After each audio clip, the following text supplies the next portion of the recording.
Philip Woolen.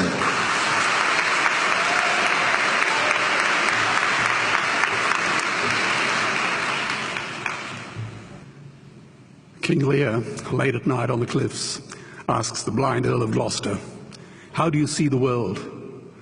And the blind man Gloucester replies, "I see it feelingly. And shouldn't we all? Animals must be off the menu because tonight they are screaming in terror in the slaughterhouses, in crates and in cages, vile, ignoble gulags of despair." You see, I heard the screams of my dying father as his body was ravaged by the cancer that killed him. And I realized I'd heard those screams before. In the slaughterhouse, their eyes stabbed out and their tendons slashed, on the cattle ships to the Middle East, and the dying mother wail as a harpoon explodes in her brain as she calls out to her calf. Their cries were the cries of my father. And I discovered that when we suffer as equals. And in their capacity to suffer, a dog is a pig, is a bear, is a boy. Meat today is the new asbestos, more murderous than tobacco. CO2, methane and nitrous oxide from the livestock industry are killing our oceans with acidic, hypoxic dead zones. 90% of small fish are ground up into pellets to feed to livestock. Vegetarian cows today are the world's largest ocean predators. The oceans are dying in our time. By 2048, all our fisheries will be dead, the lungs and the arteries of the earth. Billions of bouncy little chicks are ground up alive simply because they are male. Only 100 billion people have ever lived. 7 billion people live today. And yet we torture and kill 2 billion sentient living beings every week. 10,000 entire species are wiped out every year because of the actions of one.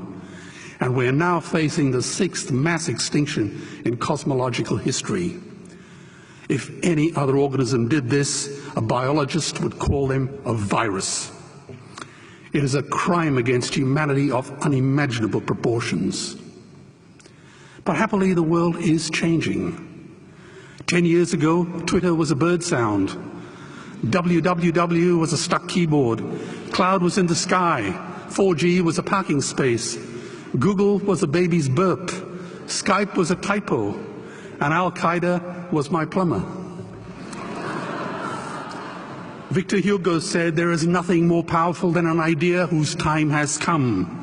Well, animal rights today is now the greatest social justice issue since the abolition of slavery. Do you know there are over 600 million vegetarians in this world? And that is bigger than the United States, England, France, Germany, Spain, Italy, Canada, Australia, New Zealand, all put together. If we were one nation, we would be bigger than the 27 nations of the European Union. Can you believe that? And despite this massive demographic footprint, we are still drowned out by the raucous hunting, shooting, killing cartels who believe that violence is the answer when it should not even be a question. Meat kills animals, kills us, and is killing our economies. Medicare has already bankrupted the United States.